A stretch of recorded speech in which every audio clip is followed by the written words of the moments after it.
States of America and to the republic for which it stands, one nation, under God, indivisible, with liberty and justice for all. All right, so Dr. Simmons was unable to attend this evening, so as vice chair, I will be chairing in his absence. I do need a volunteer to take minutes. I'll volunteer to take minutes. Thank you very much, Lisa. And then our first item is actually the approval of the minutes from our last meeting. So can I get a motion on that? Or does anybody have any notes on that? All right, can I get a motion on that? Motion to approve. Okay, second? Second. All right, motion is approved and seconded. All in favor? Aye. All right, motion passes unanimously. Organizational issues. I'm not aware that we have any at this time. I know that all of our board seats are filled at the present time. I don't think we're expecting anybody's seat to be up at the end of this year, so I don't think there are really any organizational issues other than as we had a number of absences and a few near misses tonight. I guess we all need to remember to be a little more on top of checking the calendar for the Monday holidays. Juneteenth is now a federally recognized holiday and therefore recognized by the township as well, I'm sure.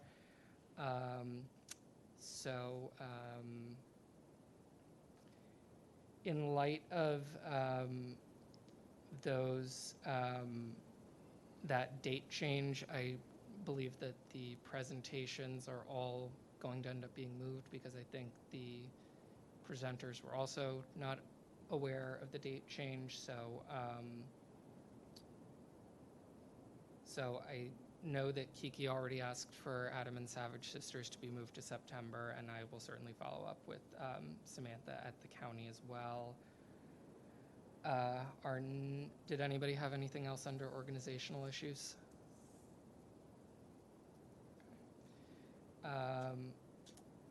Community infectious disease follow-up, that is something that David usually does. I don't have anything specific to share on that. I don't know if anybody has anything else. Could I make a quick comment? Sure. It's not an infectious follow-up, but I think given the air quality issues. I was going to go there too. I mean, the only thing in particular I would have to say is for everybody who, bothered to hang on to their N95 and KN95 masks, there are news reports that the wildfires themselves are not over. It's going to depend on the wind patterns, whether or not we get smoke again. I have seen some predictions that we very likely will. I would encourage anybody, if they don't still have any from COVID, they may want to invest in some. That particular matter is, certainly it's unhealthy to inhale.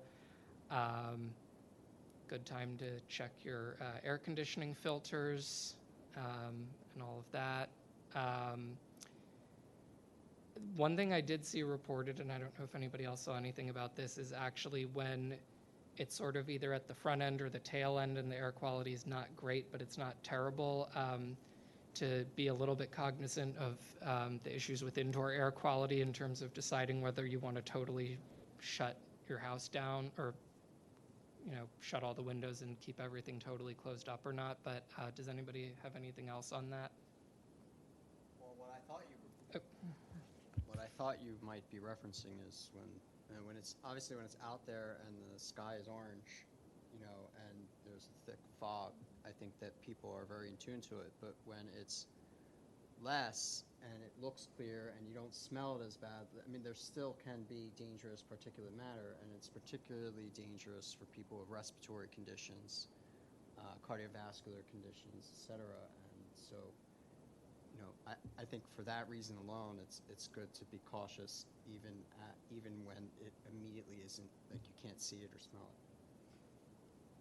Absolutely. No, I was more referencing, not necessarily assuming that your indoor air quality, especially when you're at the higher or lower end, is better than the outdoor air quality. Certainly being aware of the outdoor air quality. Maybe this is a little more on my mind because I just moved relatively recently and I'm aware of things like fresh paint and, if there's like a little bit of smoke versus, keeping everything shut up and you have fresh paint. But I agree with you that because it can be an invisible thing, it's something that people maybe want to check the weather. Radar's a beautiful thing. Most of the weather sites have an air quality indicator on there that, just because you don't smell it doesn't mean it's not a problem, for sure.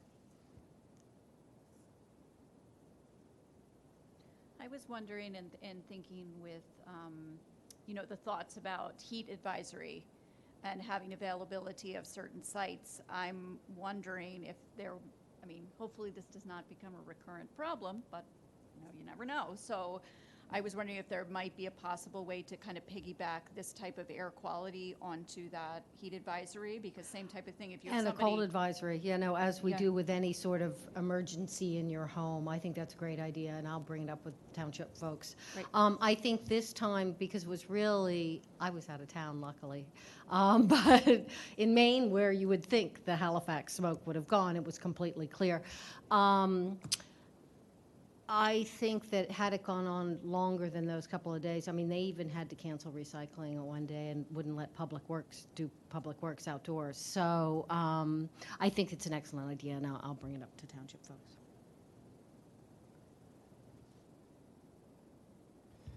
All right.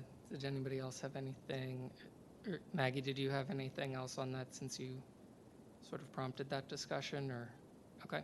No, not really. I just wanted to, it kind of goes in with these Sure. more public health emergencies, but even though it's not infectious per se. For sure, agreed. And, even just paying attention to, I think we have a little bit of attention on the wildfire, but actually the very first day that there was an issue, or that there was an alert issued for the Philadelphia area, was not actually because the wildfire smoke had reached us yet, but because there was a literal dumpster fire downtown in Philadelphia, and that was actually the first day that they issued the alert.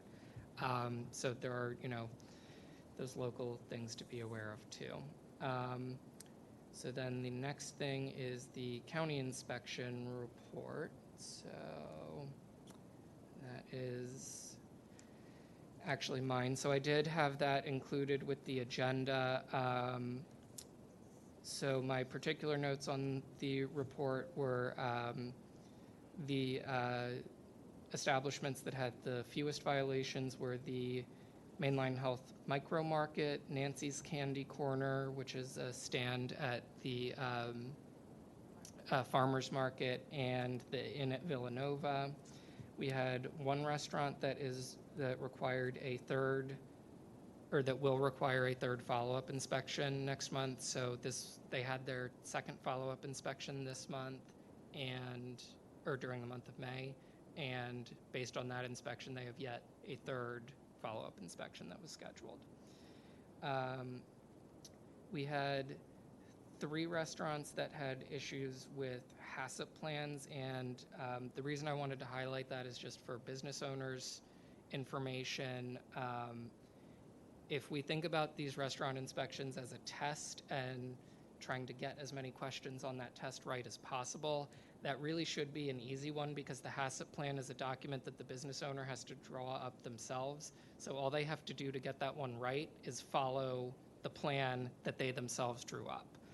And I thought Samantha was going to be at this meeting, and we could have talked a little bit more about that. But basically, it's a pretty easy one to get right before a HACCP plan can go into place. The health department has to approve it. It's for anyone who doesn't know what a HACCP plan is, it stands for Hazard Analysis and Critical Control Points.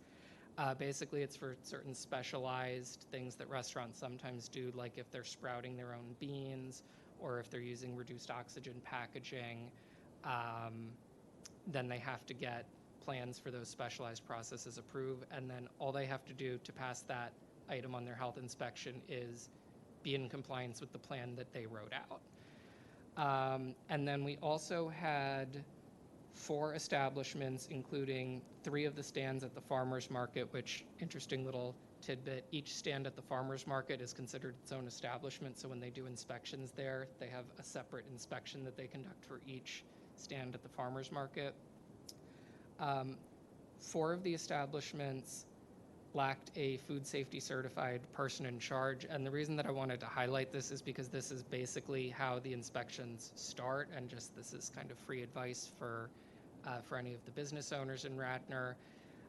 The very first thing that happens when the inspectors go in to do an inspection is they walk into the establishment and they say, is somebody in charge here?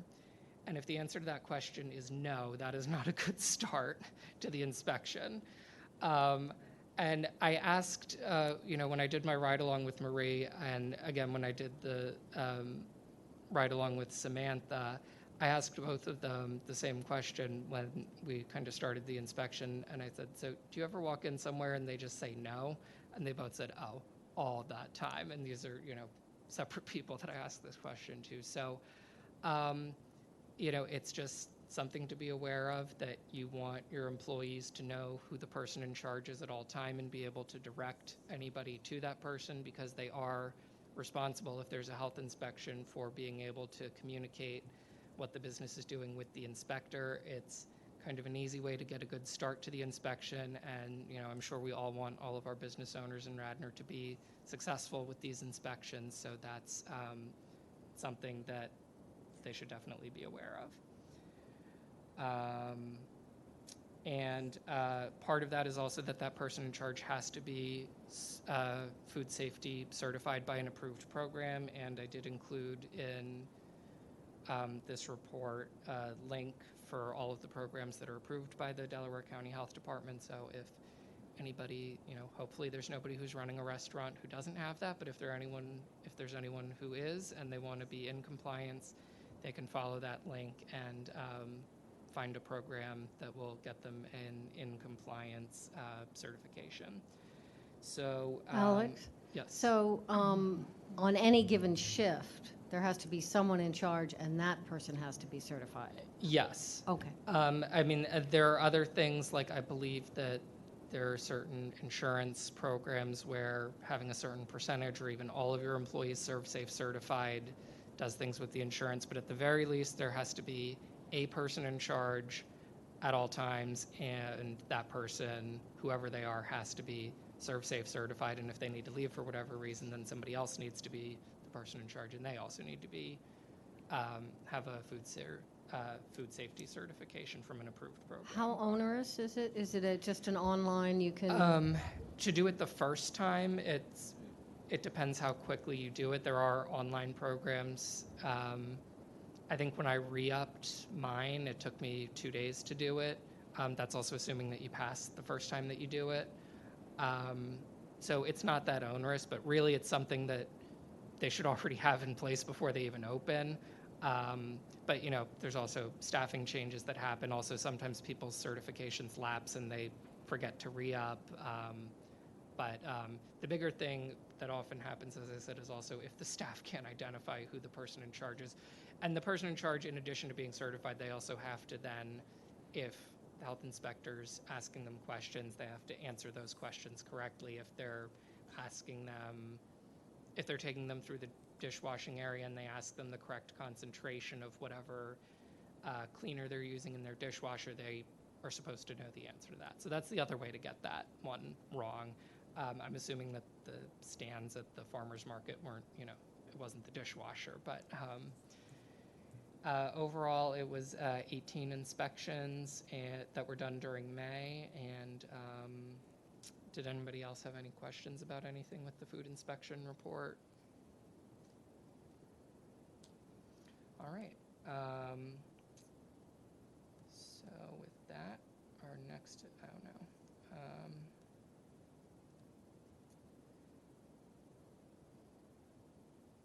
So our next agenda item was old business. As I mentioned, the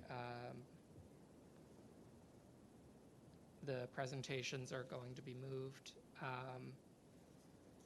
Does anybody else have anything that they wanted to bring up under old business?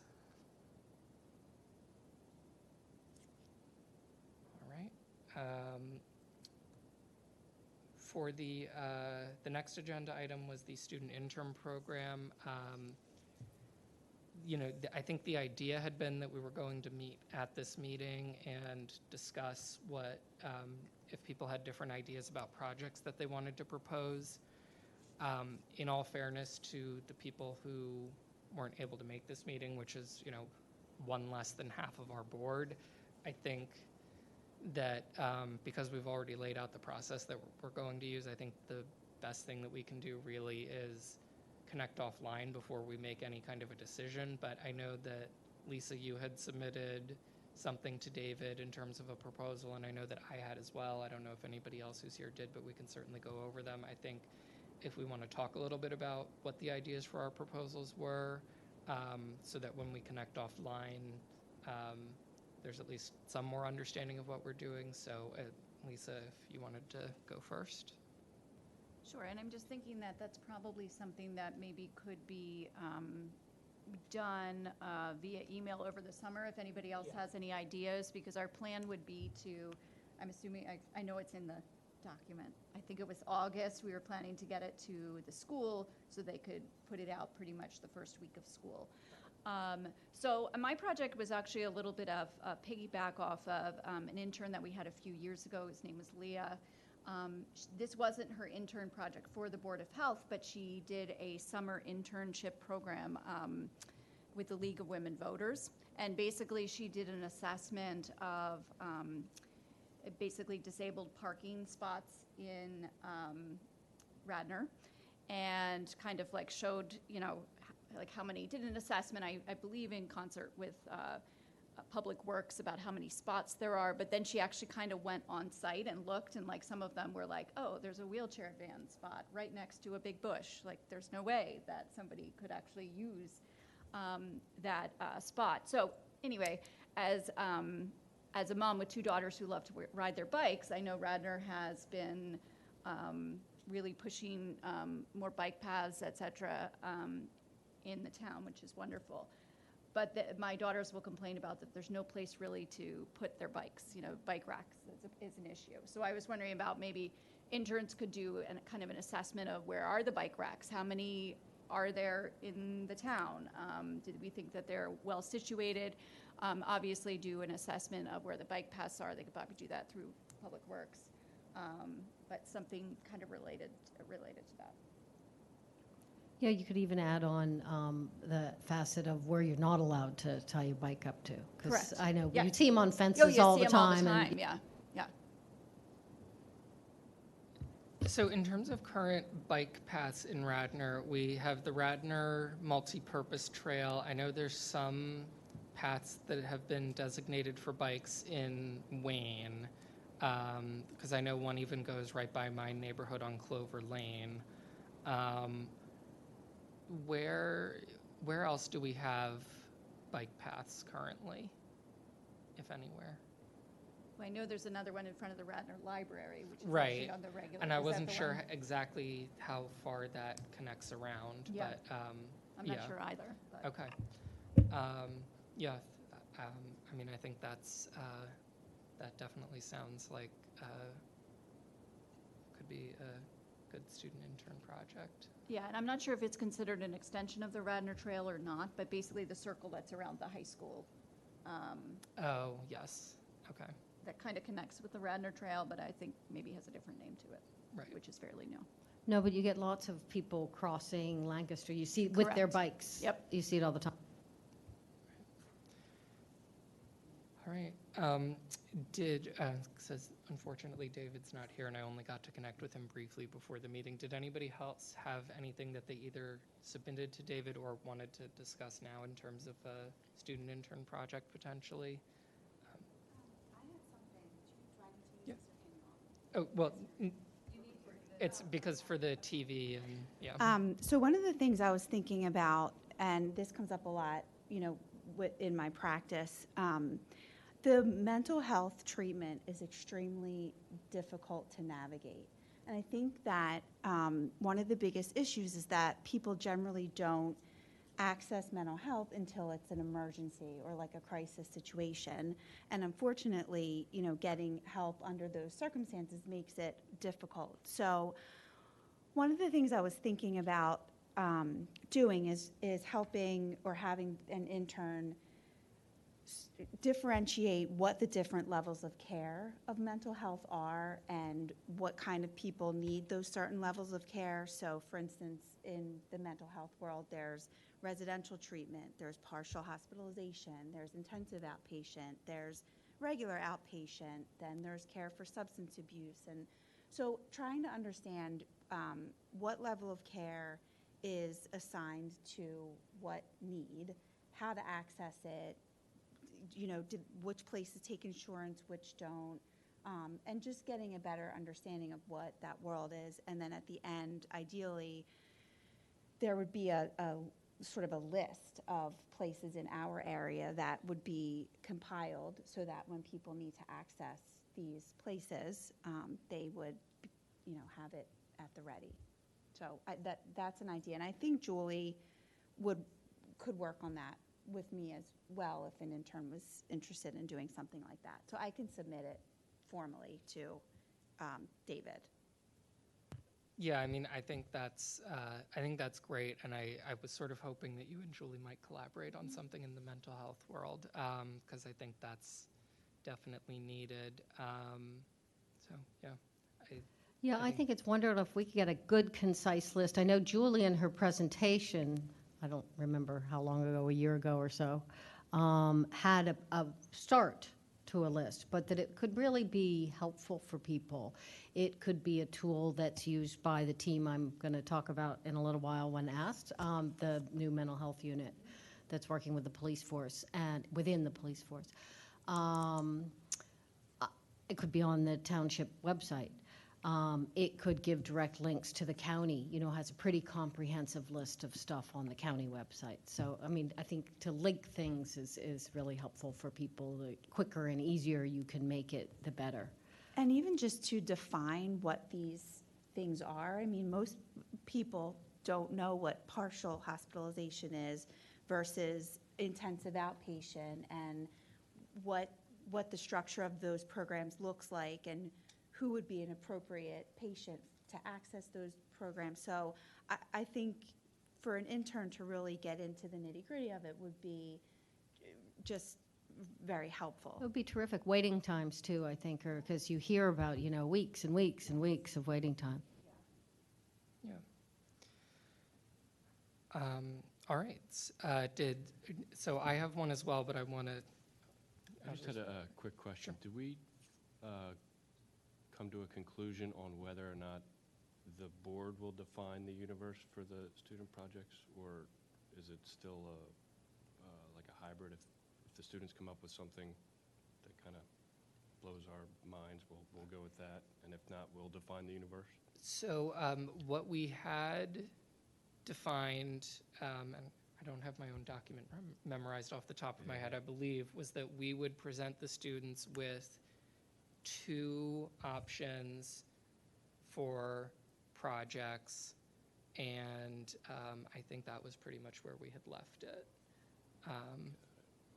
I feel like there was like a possibility right, of them that we doing would- their own Right, that we project, but they had to present it But to they the had to board present it, Got it. and then with like also a plan in place, with a not plan just in like, I place. want to talk about traffic safety, right, something, and then how they would somebody research also it. had to then, after Agree. reading that, agree and be Agree, willing to yeah. serve as the mentor for that mentor, got it. project. Okay. Yes. Thank you. I couldn't remember whether we ended up leaving that in the final. I mean, we did also say we can change things as we go, but Right, I think we were thinking more of Right. like a transition year because some of the kids who had applied previously will likely be applying this coming year. Right. But then like those changes, like not having seniors, not really letting them do their own project would be like a change maybe that we make over the Right. next year or so. right. All right. So then the project that I had submitted as a potential project to David was basically focused on student nutrition in particular, but nutrition in general. basically we have had a series of food guidelines over the decades that have been put out by the federal government, starting with the 4 basic food groups, and then you had the food pyramid, and then My Plate. And although each iteration has had some improvements, at the end of the day, it's also put out by the U.S. Department of Agriculture. It's not really put out by the National Institute of Health or groups that are really focused on health. So you end up having a lot of influence from groups that are more focused on what the big agricultural interests are rather than what people's health is. The current My Plate says that 3 ounces of processed cheese is part of a healthy diet. It says that fruit juice is healthy, when most dietitians will tell you that fruit juice is basically like dropping a vitamin into a glass of sugar water. Not as much attention to healthy fats versus unhealthy, and there's just kind of a variety of things that the current dietary guidelines, while kind of an easy illustration and in some ways a good starting point for people, aren't really necessarily giving the best information.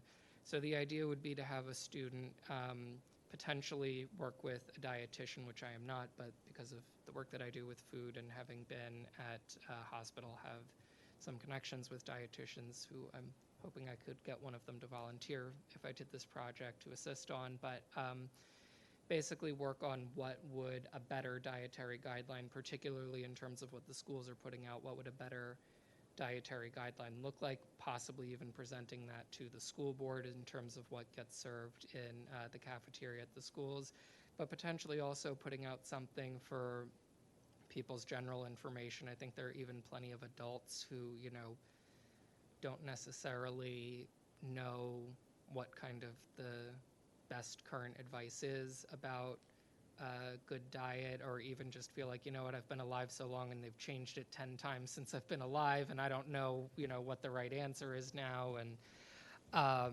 think there's been at least 3 different ones even since I've been alive. So that was sort of what I was thinking could be a potential project. And then, as I said, I think we should also, hear from the 4 people who aren't here. I don't know if Robert had an oral healthcare project that he wanted to propose. I know it sounds like Julie might collaborate with your project, Lisa, and I also don't know if Kiki had something in mind. So I think we'll connect offline, and at some point over the summer, I think we'll try and come to an agreement about which projects we're going to present to the students. Does anybody have anything else on that? Alex, can I ask about Oh, yours? Do you know if the school district, do they have a dietitian?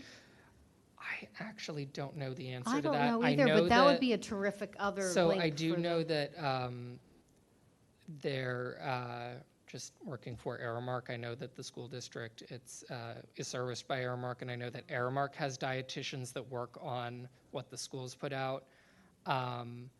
But I also, I imagine that the schools have some kind of obligation to teach whatever the federal guidelines are. I don't know that that means that we couldn't then, or maybe it could even be a thing for the health classes of, okay, so these are the federal guidelines, that we're obligated to teach you, but here's what, where the science really is.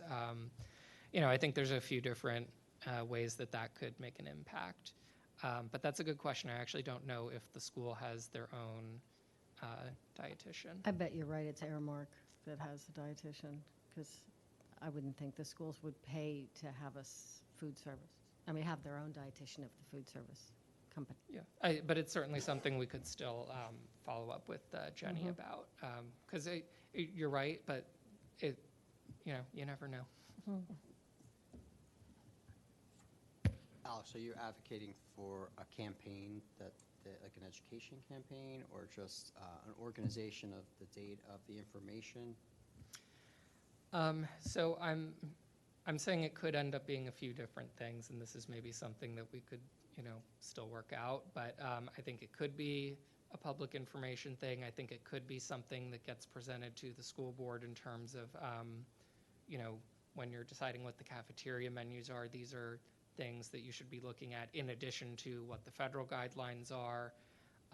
It could be information that gets put on the township website. It could be something that gets put to the school board in terms of these are things that should be covered in health class. I think there's, like I said, a few different ways that it could make an impact. But certainly I think public information campaign would be one of those avenues. I like the idea of a public information campaign. I think honestly, given the state of people's understanding about nutrition, it would probably be relevant for the school and the community at large, the Yeah. same exact thing. So I like that idea a lot. I think told from a student's perspective would probably make it accessible and memorable for people. I think they would have really creative ideas about how to do that. And I do think it would. I do think the other things that you said would also be beneficial. One of them was to talk with about the menu, right? Yeah, I think cafeteria menu and health classes are the two. The thing I wonder about the health classes is whether we have options about what gets taught, or if the curriculum is sort of preordained. I'm not really sure. Yeah, I mean, I would imagine that there's probably some federally mandated information that's obligated to be presented. I don't know that that means that they can't then present additional information.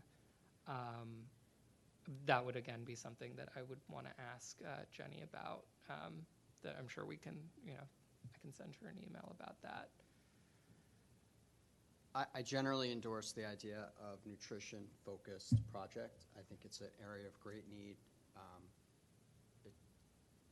Poor nutrition is a driver of so many diseases and problems that I think it's a great thing.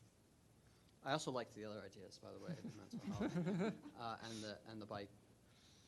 I liked all the ideas. I think these are great ideas, and I'll just shamelessly say, I mean, these are the kind of ideas. I think this is the reason why it's great for us to think about them and come up with projects for the students to work on.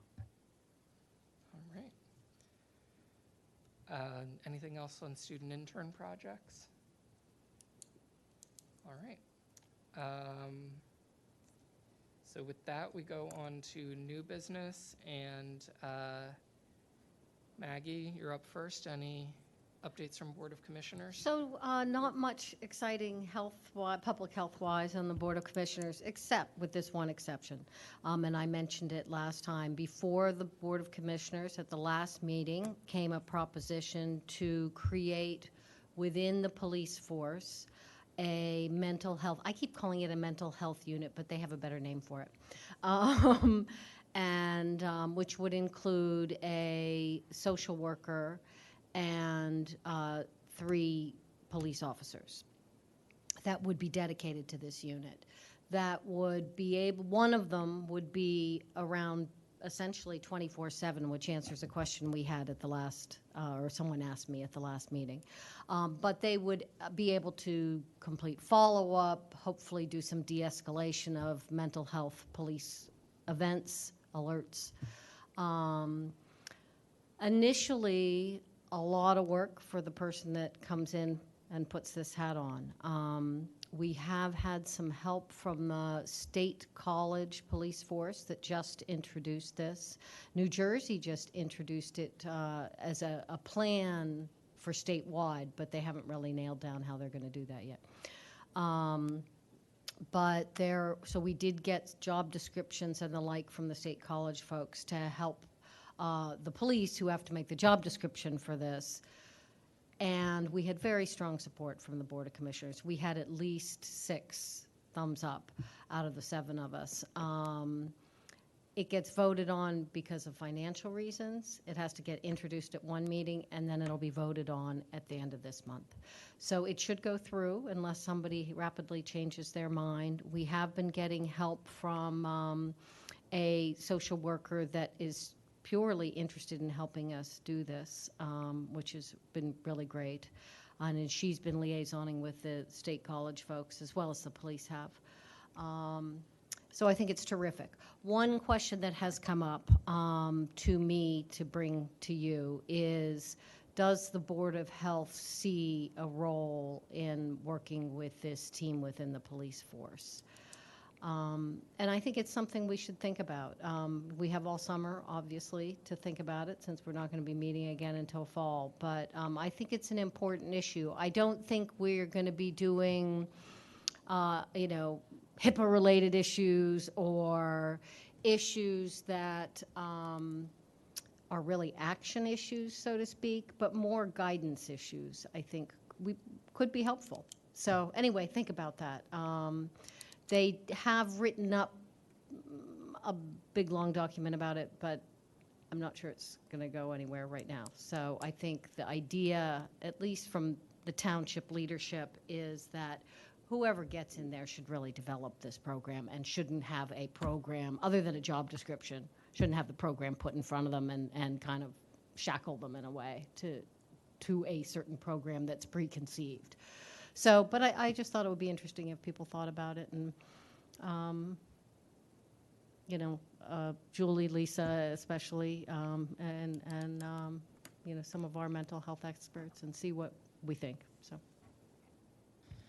Go ahead. I was just going to say, I think at the least, it would be useful to communicate with the department eventually about hearing, like, what are the current, obviously with confidentiality, but what are the current issues in the township that we're dealing with, Well, trends, I Yeah, think trends, statistics yeah. could definitely, as long as you don't start talking about actual events Right. or identifying features of events, I think trends would be terrific. How many domestic violence calls are there? How many are, responded to? Follow-up, what was the follow-up? Did they get help? All of that kind of thing, so. So just timeline-wise, so you're anticipating that this is going to be introduced at the next Board of Commissioners meeting? At the end of this month, we will vote on whether to finance this, and then the police take it from there as far as hiring. Oh, so it's already been introduced, but you It's still been need to have the introduced. vote We have to vote on the financial. Okay. Yeah. So then once you vote on the financial piece of it, then that kicks off the whole, posting a job posting and interview process and all that. Correct. So we're probably, And we're voting on actually a little more than that. We're voting on some additional police officers to the force as well. Okay. But that's neither here nor there for us, other than public safety. but so, in terms of when this person would actually join the police force, we're probably still at least a couple months out at the very least, Yes, right? I think Okay. so. I think that there are some current officers that would be interested in moving on to this team, but the social worker would be a new hire. So the state college, when they posted theirs, it filled pretty rapidly. So it could be by the end of the summer. Okay. Are there criteria for the police officer role, or, that have to be filled in terms of expertise or experience? Well, there's not really anything you can draw from, I think, as far as having police that are already experts in this, because I think that it's a sort of a new wave of policing. I think interest is important, and willingness to sort of learn new things and not be defensive about it and that sort of thing. But I have not looked at the police job description. I looked at the social worker job description, but I can't really tell you. I could look at it. Sometimes people have things in their background that might make them particularly knowledgeable, if they, even if it was just like a major or a minor in college. There could be different things, I think, that I wouldn't know personally what to say. We could say would be a requirement for this. I don't know that I'm taking your cue. I don't know that we could, but I think if someone is going to design a program, I think it would be beneficial if they had some sort of experience or something to draw from. Or to the point that you made, a community partner to help them configure. And I'll just say, since my button is lit here, I think that that's another ideal role. I do agree. I think it's another ideal role for our Board of Health to help with this. Do you know if this person is going to also be assisting with the, like, I guess, let me ask it this way. Who, if the police officers are experiencing some kind of trauma, or, they've just been called on to do something, that's high level of distress, who supports them? This is in this person's Oh, job great. description Okay. now. So Okay. sort of supporting the staff, Great. Mental trauma. Okay, so, that's yeah. actually, that's But, great. we're asking a lot of one Yeah, person. yes. So I think this first person is really going to have to work hard to sort of start things, and hopefully we'll add to it. Build a team almost, Exactly. yeah. Yeah. Is it, oh, sorry. Can I just ask, in relation to what Lisa just asked, when you say township staff, so would we also be extending that to, because Radnor Fire Company, that's not township staff, right? Right. I don't know. I don't think that was mentioned. It was police, because Okay. this is a police unit. Okay, I mean, I'm just thinking about kind of the cooperation between, those units. Obviously, I unfortunately had the experience last, I already forget when it was, but just about a week ago, of coming across an overturned car in the road in front of me, and, calling 911. And of course, police and fire all got there very quickly, but, I would imagine that, that might be something that they would find useful as well. And I know I hate to, you just said we're asking so much of one person, and I hate to then put even more on them, but then I want to be a little bit cognizant too of our, especially since, I imagine a lot of the firefighters are volunteer, that, people who are volunteering that level of service for the township aren't then, being left out of something that might be so beneficial to them. I don't know the answer, but I can see if they've thought of it anyway. I think it's a great point.